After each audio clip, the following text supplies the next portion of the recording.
Welcome back to Mock the Mock, where I take a look at someone else's mock draft and I mock it, giving you my views, perspective, and opinions on it. Today, we're going to Sports Illustrated. We're going to take a look at Lorenz Lean Weber. Hopefully, I said that last name right. We're going to take a look at his mock draft, his link to his Twitter handle, and to the article will be in the description below. But what's crack-a-lackin'? It's your boy, Baroshmo. Just in case you did not know so, go ahead, become a bro, and subscribe. Leave that thumbs up if you enjoy the content. It's always much appreciated, much obliged. And let me know what you think in the comment section below. Let's have that nice, intimate, sensual football discourse down there. I like looking at these mocks because sometimes we'll see players that maybe we don't know about, puts them on our radar, and let's see if we could rationalize why they would take them there. I think the draft order is current.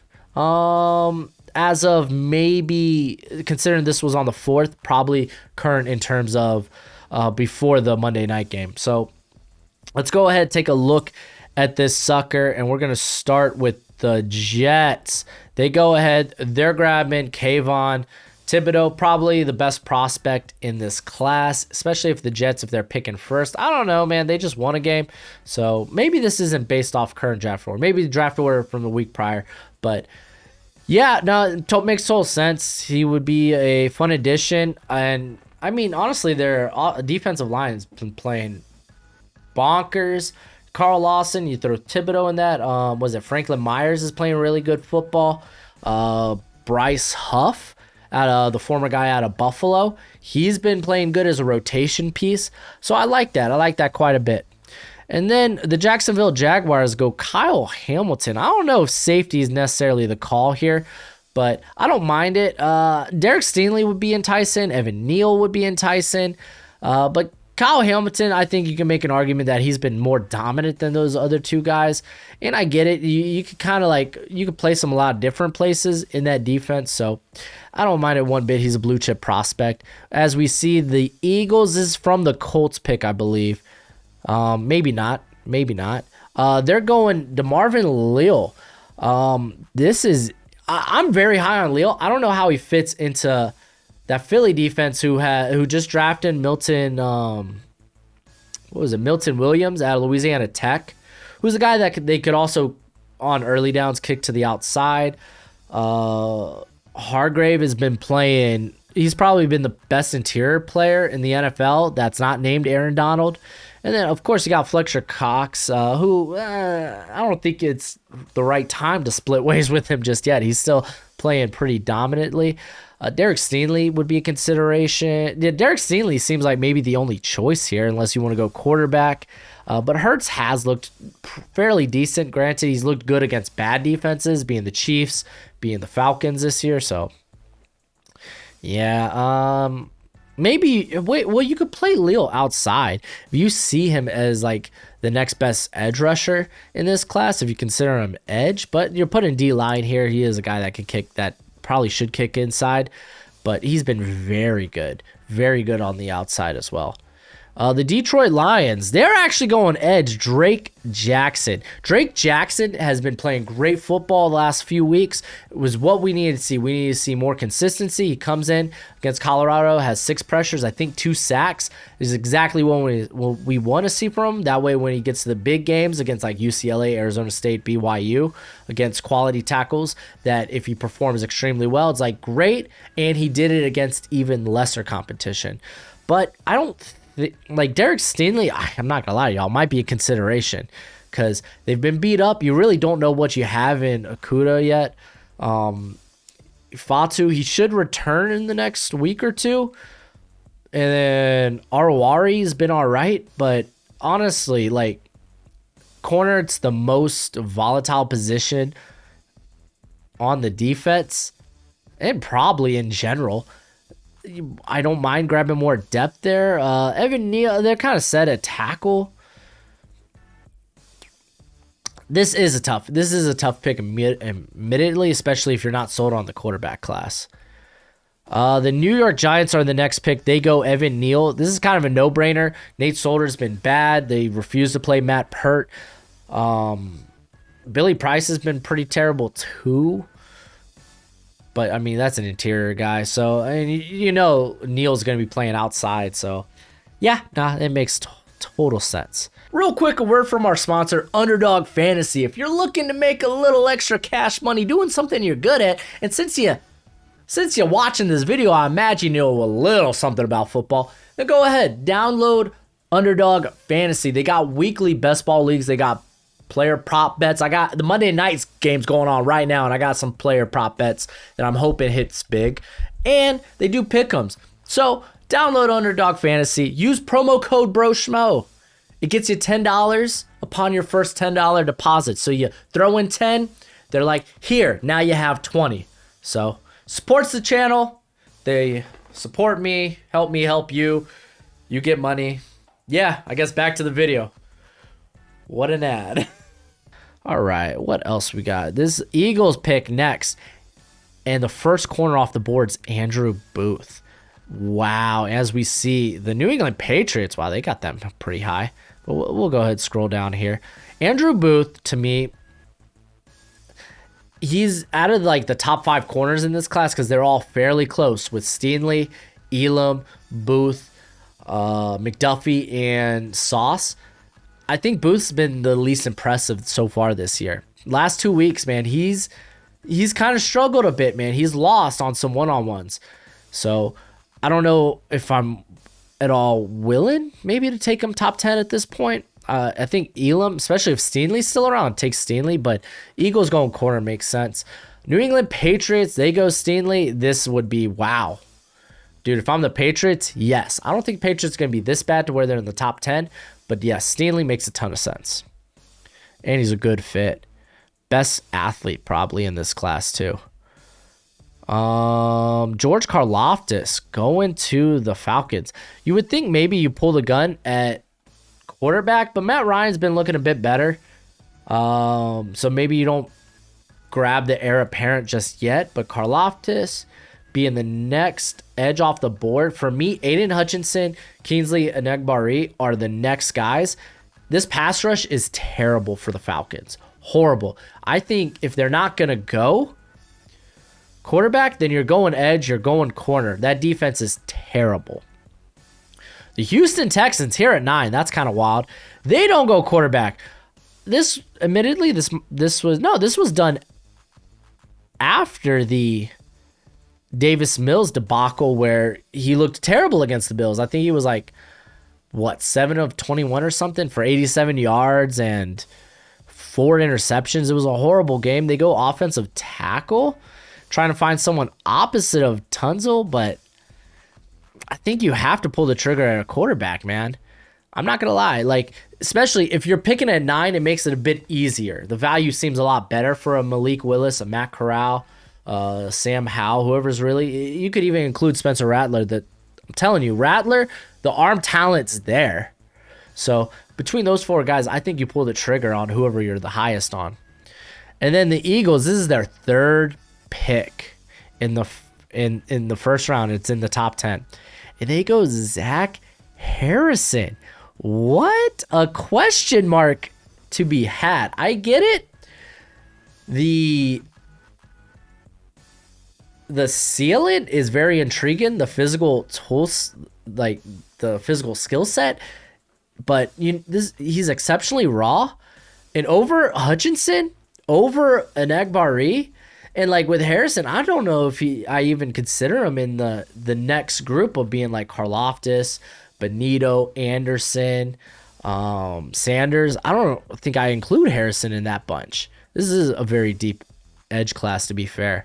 But this tells me that he firmly, because they took DeMarvin Leal earlier, that they firmly believe Leal is an interior guy, which more question marks with that then.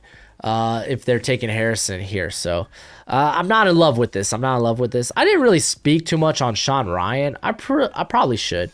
Sean Ryan's been playing good football this year. I like him a lot. He doesn't seem like top 10. I don't think he's the second tackle off the board. For me, it's kind of, I like Ikem Ekwonu at NC State. Has been playing really good football. For me, I think he's top 10, top 15 worthy at this point. Just because the physical upside for a man his size. And I like Ryan. I feel better about him maybe in the late first round. I think he still has a matchup against Oregon this year, right? UCLA v. Oregon. Yeah, October 23rd. So mark that on the calendars. That's going to be a game with Thibodeau versus Ryan. That could honestly make his draft stock right there. And then at 11, the New York Jets go Kenyon Green. They go interior. Makes sense. The interior has been terrible, but to be fair, Elijah Vera Tucker's been pretty bad this season. Greg Van Roten is probably likely who you're replacing. Kenyon Green's a good fit in terms of LaFleur's scheme, outside zone blocking scheme. That's right up Green's alley. Green's coming off a few ugly performances, mainly the one against Arkansas. So I wouldn't consider him top 15 at this point. And then finally the Giants, they get lucky here and Aidan Hutchinson comes off the board. This feels a bit low. Admittedly, I wasn't high on Hutchinson to start the year. He shedded weight. He's twitchy. He looks like an edge prospect now rather than this edge setter, maybe a guy you kick inside. Keep in mind, the guy was 275 over the last 2 seasons, cut down to, I think he's in the 260, 265 range. And he looks like a completely different player. So, yeah, I like him here for the Giants. Washington football team, mind you, still no quarterback. They go Tyler Linderbaum. And I get it. He says it's not a sexy pick. I agree. They're kind of set at center. They got Chase. I always mispronounce his last name. It's like Rozier. They got him at center, correct? Because then I guess you're moving one of those guys to guard. Is that the plan? Brandon Sheriff. He's on the franchise tag for the second year in a row. So, I guess, what are you doing with him? Might be a big question. Rollier. There we go. Yeah, he's playing good football. He was only allowed 1 pressure on the year, no penalties. I don't know about this. They've actually been getting good play from the offensive line. Cosme's been good. Leno's been good. Dude, Flowers has been good. Sheriff's been good. I don't know about this pick. I'd pull the trigger on quarterback here. Is this a no quarterback draft? Vikings, they get Kaiir Elam. It's kind of a steal at this point. I think Elam is a top 10 prospect. They need help at corner. Pittsburgh Steelers, first quarterback. Here we go. I just saw it. Carson Strong is the first quarterback off the board. For me, Carson Strong's day 2. I thought he looked really good against Boise this weekend, but there's still some parts of his game that concerns me, especially if you're going to Pittsburgh, team that has been allowing pressure willy-nilly, especially from the tackles. That's kind of strong. He struggles under pressure. He's not the same quarterback. That Jacob Eason, Carson Wentz syndrome, though it's not to the degree where he's feeling pressure when there's no pressure to be had. I will say that. But for me, Strong's probably firmly day 2. It's surprising you don't go Malik. You don't go, especially Malik. I think Malik has the highest ceiling of any quarterback in this class. That's very surprising. And then at 16, we're going Kansas City Chiefs, Travon Walker. I get it. This guy has a size that might be a spag type of. He's a spag type of player. He's got good athleticism for a guy that's I think he's 275? 6'5", 275. This ain't it, Chief. Walker might be the least impressive part of that defensive line for the Bulldogs. And let's just go over this because this line's got some studs. If we're looking in terms of pressure and sacks, Jalen Carter on the interior, by the way, that guy, 2023, I think he's eligible. He's going to be a first rounder. I like him a lot. He has 10 pressures and a sack. Devontae Wyatt, who's going to be a hot riser for a lot of people this year, he has 8 pressures, 2 sacks. Jordan Davis has 4 pressures but 3 sacks. And I mean, mainly Walker plays on the outside. He kicks to the interior sometimes. So looking at the edge talent, like ahead of Adam Anderson, who has 4 sacks, 8 pressures, ahead of Nolan Smith, who has 7 pressures, 3 sacks. Walker has more pass rushing snaps than both those guys. He has only 4 pressures, 1 sack. He is easily, I think, the least impressive of the bunch when it comes to the Georgia defensive line. So I get it that this might be a preference when it comes to Spagnuolo, what he likes from his defensive linemen, his edge rushers. He likes the big athletic guys, but I don't think this is it. New Orleans Saints go Treylon Burks. He's the first wide receiver off the board, and it fits what I think they need. I like Chris Olave at this pick, especially since Olave is playing better football right now than Burks. To be fair, Burks in that Arkansas offense, he's a bit limited, I think, but he's big, he's speedy. He's got X wide receiver size at he's like what 6'3", 6'4", 230, 225. But yeah, dude, he wins down the field, good vertical threat. I like that for the Saints. Cleveland decides to go receiver as well with Garrett Wilson. I like this. I mean, this Cleveland team, they don't have a lot of needs, so you could throw some depth. OBJ just came back, and I think he had a couple of drops this past weekend against the Vikings. Landry's on a big contract. They could let one of those 2 guys go and bring in Wilson. I think that'd be fine. Buffalo Bills, they go tackle Charles Cross. For me, need-wise, this doesn't make sense because they got Dawkins. They have, is it Williams? Is there other tackle? Let me check this. Is it Daryl? It is Daryl Williams. So he's their other tackle. While they haven't been great this year, I think they've been fine. Do you kick one of those guys inside? I mean, you could do that with Williams. Williams is a guy you could kick to right tackle. But, I mean, didn't they spent a pick on Spencer Brown, right?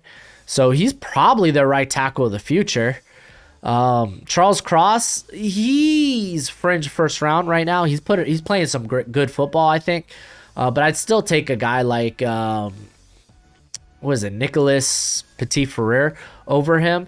So yeah, this one's a bit of a head scratcher. I like the idea of maybe linebacker, maybe cornerback depth since Trent McDuffie's still around. I think he's a perfect fit for the coverage they play. So. The Tennessee Titans, they're going to go Jordan Davis. I'm coming around to Jordan Davis as a late first rounder. I don't mind him going necessarily this high. You're at pick 20. You're in that late first round range.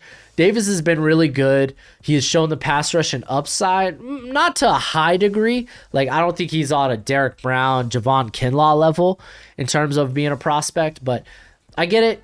If you're a team that likes to that runs like that 3-4 defense, you're looking for a nose tackle that has a bit of upside. Because the Titans mainly have been put in, Tier Tart there, who's played good football, but you could obviously upgrade the position. I think Davis, I think, is a good pick here. I'm coming around to it. I know a lot of y'all think I hate Jordan Davis, but when it comes to, if I'm not really high on a prospect in terms of their upside, which Davis is a very good athlete for a man his size, then I really need to see the production to really get on the bandwagon, and the production's been there for Davis. This is my favorite pick of the draft. Drake London to the Packers. If you ain't new to the channel, you know I've been saying Drake London as Devontae Adams' replacement because he ain't staying. Just going to say that. I love it. London's playing good football, man. He might be currently the best wide, in terms of his stats, and just he's been playing the best ball of any receiver. I think Chris Olave, you got to throw in that conversation as well.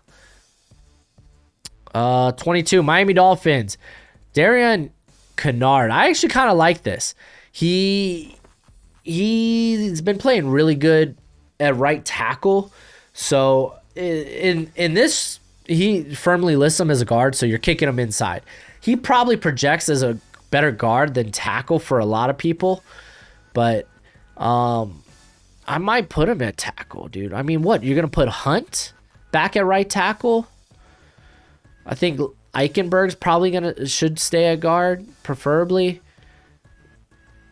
I mean, honestly, they're the biggest. I don't know, man. There's a lot of question marks. I don't think with the Dolphins, I think you need to get more veteran presence on that offensive line because a lot of their guys are like have 3 years of experience or less, and I think the only 3-year guy is Michael Dieter, I'm pretty sure, or he might be in his third or fourth season. But the rest of those guys, Hunt, Austin Jackson, Eichenberg, Solomon Kinley, they're all 2-year players or less in terms of experience. So I think you don't draft unless you're like getting like Evan Neal. You don't go offensive line early just because you already got a lot of youth there to begin with. Here's another tackle, Trevor Penning at Northern Iowa, going to Cincinnati. Cincinnati, I think they would like to have another tackle there because Riley Reif is kind of a Band-Aid. He's on a 1-year deal. So getting someone opposite of Jonah Williams makes sense. Penning, he's a favorite of a lot of people in the mocks. They like throwing him at the end of the first round. It's kind of like, oh, watch out for this small school guy. Admittedly, he played extremely well against Iowa State.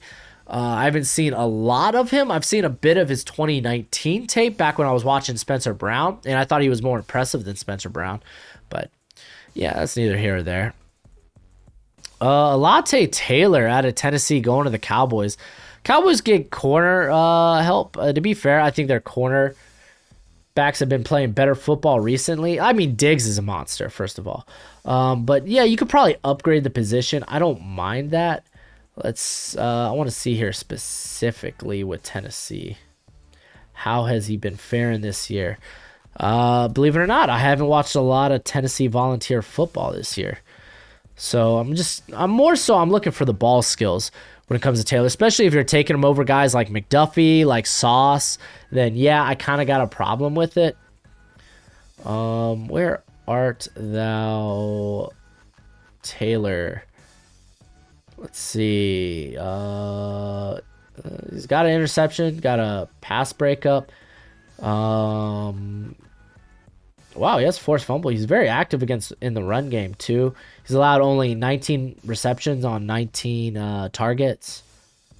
Here, let's do size, 6 foot. So he's probably maybe 5'10", 5'11", 193. And probably had his worst game this past weekend where he allowed. No, I mean, I don't know if I really even call that his worst game. Like in Florida, I mean, he wasn't targeted often against Florida, though. But he was really targeted against Mizzou. And to be fair, I think the defensive coordinator or one of the defensive assistants got fired this week because that was a bad defensive performance against Missouri. Oh, my bad. It was vice versa, right? No, yeah. Tennessee lit up Mizzou. My bad. So, I mean, and he has a ton of experience. I gotta watch more of him. I can't really say nothing. I could really tell you though that it's tough to believe he'd be a better prospect than Trent McDuffie, who I think is a good fit, or Sauce.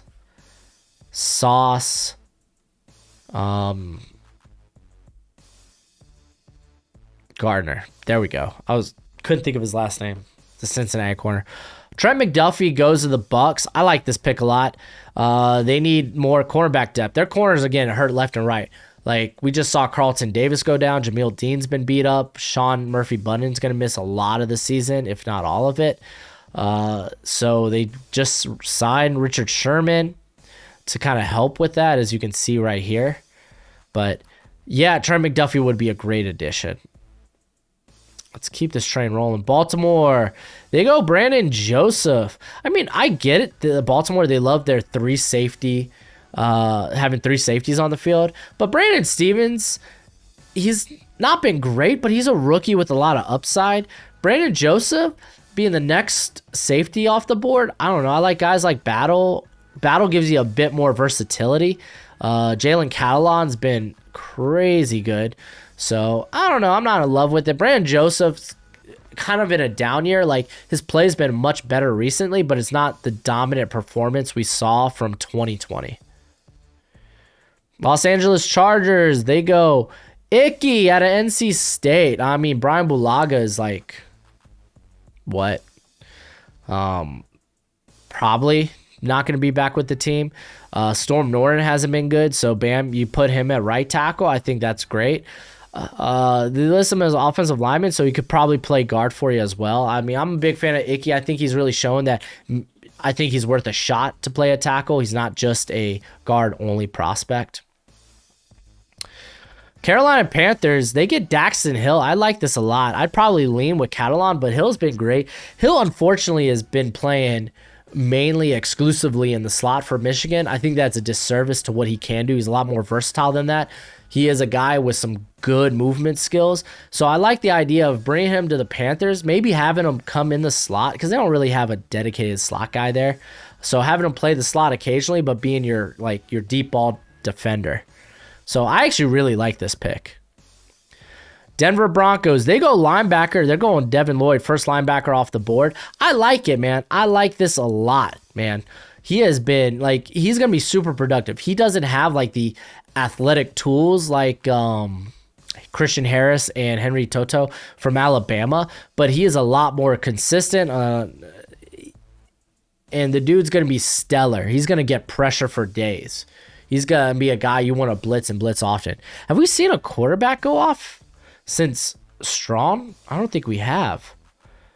And I say that because Detroit Lions get Malik Willis here at 30. This kind of kills how realistic this is because I think there's going to be a team that jumps on Malik Willis a lot earlier. So good for you, Detroit. The Raiders, they get a safety to play next to Travon Merrick. And Lewis Sign, dude. Lewis Sign, low-key, he's moving up draft boards, dude. He's played good football. I'm starting to, because I've been watching a bit of Georgia, he's starting to separate himself, I think, from this bad taste I've had in my mouth from Georgia, safeties past. Mark Webb, who really wasn't a safety at Georgia, he played he was their fourth corner, but he played a bit in the box occasionally. He ended up being a safety in the or transferring to safety in the NFL. You got J.R. Reed, Richard LeCount, who these guys that a lot of people were really high on, but I didn't really see it. Sign is not that. I see it from him, dude. He's been, in terms of his ball skills have gone to another level. That's why coming into the year I was like, man, this guy hasn't really showcased ball skills. He feels like a really good maybe run stuffer, maybe a box safety, maybe a guy maybe I'm willing to get 4th, 5th round, but I think you could make an argument he's a day 2 guy. This is a good safety class, by the way. But he has an interception. He has 4 pass breakups. How many missed tackles, out of curiosity? 1 missed tackle on 17 or 18 attempts. He has 6 stops. The dude's active in the run game too. So he'd be everything for the Raiders that they wanted from Jonathan Abram. So I kind of like the pick. Maybe a bit too early. I think I'd still lean Jordan Battle. But Jordan Battle, yeah, I think I'd still lean Battle. Ahmad Gardner goes to the Cardinals. This is the best pick for the Cardinals. He's a great scheme fit, and he's one of the top 5 corners in this class. So you could make a case top 4 at this point with Booth's play being so down. So, good job. Arizona Cardinals, thus far, they're hot starters. They got the sauce, and now they get the sauce. I don't think that makes sense in the English language. But that's it for the video. Let me know what you think in the comment section below. I like to hear from you. And until next time, you be easy, my friends. Later.